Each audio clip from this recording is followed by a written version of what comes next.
In the mean season, Psyche hurled herself hither and thither,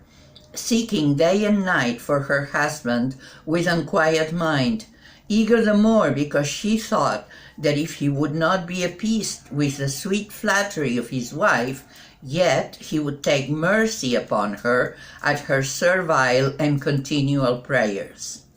And espying a church on the top of a high hill, she said,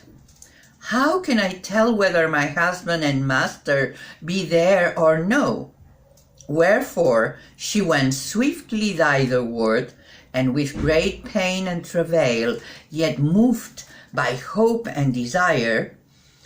after that she had stoutly climbed to the top of the mountain, she went up to the sacred couch, where, behold, she espied sheaves of corn lying on a heap, blades twisted into garlands, and reeds of barley.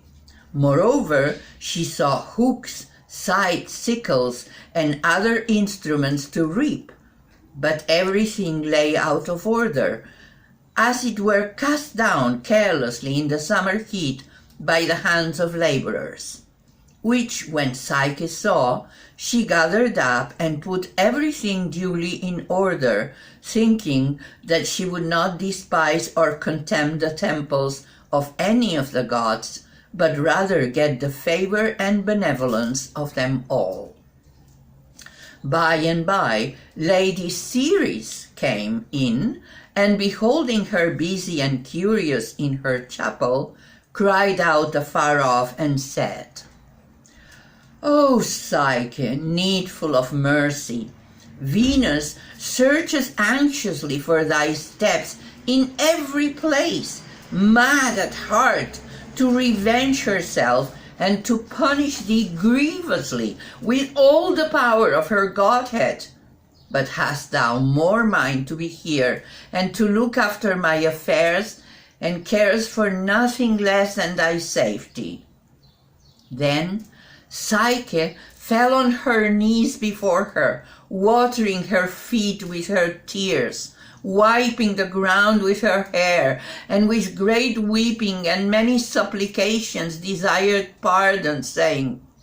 "O great and holy goddess, I pray thee, by thy plenteous and liberal right hand, by thy joyful ceremonies of harvest, by the secrets of thy baskets, by the flying chariots of the dragons thy servants, by the tillage of the ground of Sicily, which thou hast invented, by the chariot of the ravishing god, by the earth that held thy daughter fast, by the dark descent to the unillumined marriage of Proserpina, by thy diligent inquisition of her and thy bride return, and by the other secrets which are concealed within the temple of Eleusis in the land of Athens. Take pity on me, thy servant Psyche, and help my miserable soul, and let me hide myself a few days